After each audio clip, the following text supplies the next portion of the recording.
సాగర్ గారు.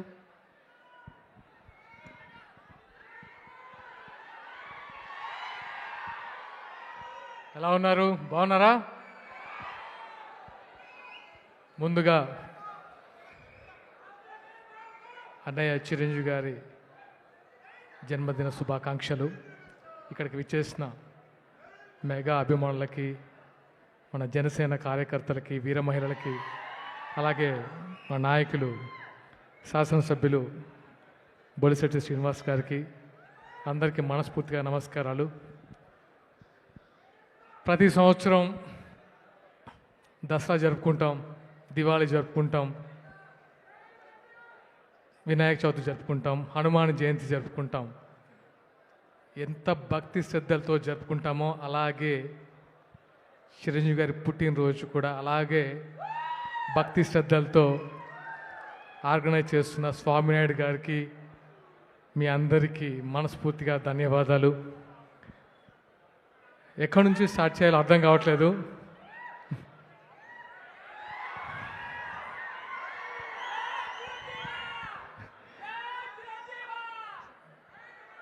ఎక్కడి నుంచి స్టార్ట్ చేయాలో అర్థం కావట్లేదు. అంటే చిరంజీవి గారి గురించి మాట్లాడడం అనేది అదృష్టంగా భావిస్తున్నాను. ఎందుకంటే ఆయన పుట్టినరోజు సందర్భంగా ఒక 1 month నుంచే అభిమానులందరూ రక్తదాన శిబిరాలు, అందరికీ ఫండ్స్ డొనేట్ చేయడం కానీ, అన్నదాన కార్యక్రమాలు కానీ చేయడం అనేది అసలు ఎప్పటి నుంచో ఆనవాయితీగా వస్తుంది. ఆయన ఎంతమందిని ఇన్స్పైర్ చేశారంటే తన అభిమానుల్ని సేవా మార్గంలోకి నడిపించడం అనేది చిరంజీవి గారికి మాత్రమే సొంతం. ఎందుకంటే ఈ మధ్య నేను చూశాను, సూర్య గారు, నాట్ ఓన్లీ అభిమానులు, తమిళ్ హీరో సూర్య గారు చిరంజీవి గారి స్ఫూర్తితో చాలామందిని చదివిపించి డాక్టర్లుగా తీర్చిదిద్దారు. ఆయన ఇంటర్వ్యూలో ప్రత్యేకంగా ఆయన స్ఫూర్తి ఎవరంటే మన మెగాస్టార్ చిరంజీవి గారి గురించి చెప్పారు. సో అంటే ఆయన గురించి ఒక మాటలో చెప్పాలంటే ఆయన ఒక ఆకాశం. ఆయన నిచ్చెనేసుకొని ఆయన ఇంకా సాధించడానికి కానీ, ఆయన అధిరోహించడానికి కానీ ఇంకా ఏం శిఖరాలు లేవు. ఆయన ఆల్రెడీ ఆ పొజిషన్లో ఉన్నారు. రాజకీయాలకు అతీతంగా, అంటే సినిమా రంగంలో అతీతంగా ఆయన ఒక ఆ స్టేజ్లో ఉన్నారు. కాబట్టి ఆయన కొత్తగా ఎన్ని సినిమాలు తీసినా అది కేవలం మన అభిమానుల కోసం మాత్రమే అది తీస్తున్నారు. ఎందుకంటే హిట్ ఫ్లాప్లు సంబంధం లేదు. ఆయన సినిమాలు ఆయన ఎన్ని డెకేడ్స్గా చూసాం. ఇప్పుడు చూస్తుంటే నాకు ఆల్మోస్ట్ 90s 2000 ఇప్పటి వరకు ఆ 30 సంవత్సరాల జర్నీ కళ్ళ ముందు కనిపించింది. ఆ డాన్సెస్, ఒక ట్రాన్స్లోకి వెళ్ళాము. ఆయన గురించి ఎంత చెప్పినా తక్కువే. సీఎం పక్కన కూర్చున్నా, పిఎం పక్కన కూర్చున్నా ఆయన ఉంటే ఆ నిండుతనమే వేరేలా ఉంటుంది.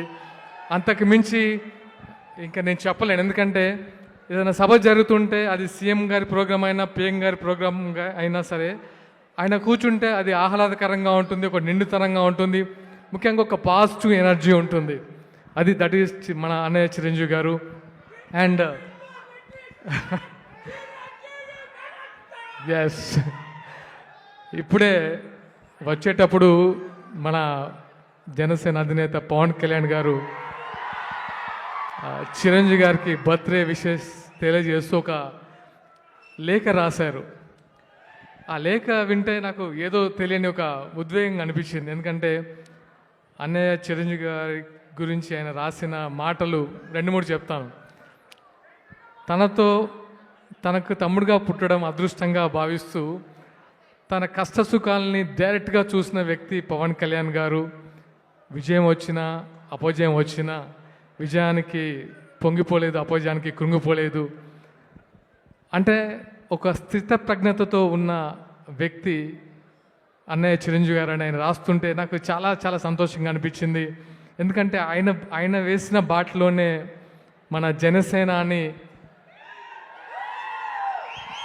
ఈరోజు ఒక డిప్యూటీ సీఎంగా అందరికీ సేవలు అందిస్తున్నారు. అలాగే ఎస్, మన ఓజీ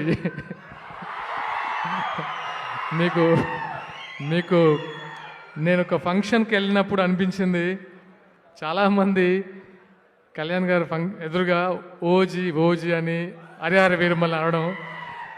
మీకు ఒక మాట చెప్తాను, ఒక మాట.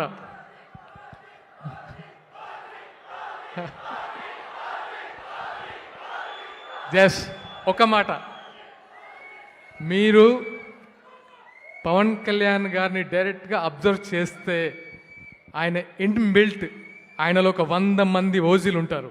దట్ ఈస్ పవన్ కళ్యాణ్ గారు. ఎందుకంటే చాలా దగ్గర నుంచి చూసిన వ్యక్తిగా నాకు అనిపించింది, రీల్లో కంటే రియల్గా ఆయనలో ఒక 100 మంది ఓజీలు, 1000 మంది హరిహర వీరమల్లు ఉంటారు.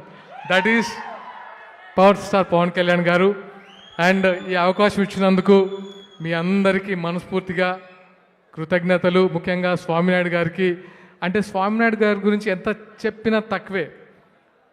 అన్న శ్రీనన్న చెప్పినట్టు, బొలిశెట్టి శ్రీనన్న చెప్పినట్టు, ఒక హనుమంతుల్లాగా చిరంజీవి గారికి ఒక గొప్ప వరం స్వామినాయుడు గారు. నాకు అది మాత్రం అర్థమైంది. ఎందుకంటే ఇంతమంది అభిమానుల్ని ఒక తాటి మీద నడిపిస్తూ ఆయన కోసం వెన్నంటి ఉండి ఆయన జీవితం సాక్రిఫై చేసిన వ్యక్తి స్వామినాయుడు గారికి మనస్ఫూర్తిగా అభినందనలు. ప్రతి ఒక్కరికి, మెగా ఫ్యామిలీ, మెగా అభిమానికి మనస్ఫూర్తిగా అభినందన తెలియజేస్తూ thank you so much. And ముఖ్యంగా ఈ కార్యక్రమంలో జనసేన వీర మహిళలకి సత్కరించడం అనేది నిజంగా నాకు చాలా సంతోషాన్ని ఇచ్చింది.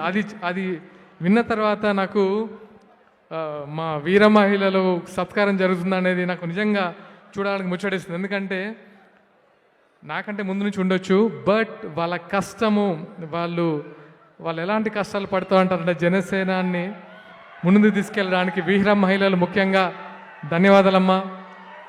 మీ పాత్ర మాకు మరవలేంది. ఎందుకంటే మిమ్మల్ని వీర మహిళలు అనాలని ఎందుకు అనిపించింది అంటే పవన్ కళ్యాణ్ గారికి నిజంగా మీరు ఆయన స్ఫూర్తితో ఎన్నో, అంటే ఫస్ట్ టైం మహిళలకి ఆయన ఇచ్చే గౌరవం కానీ ఆయన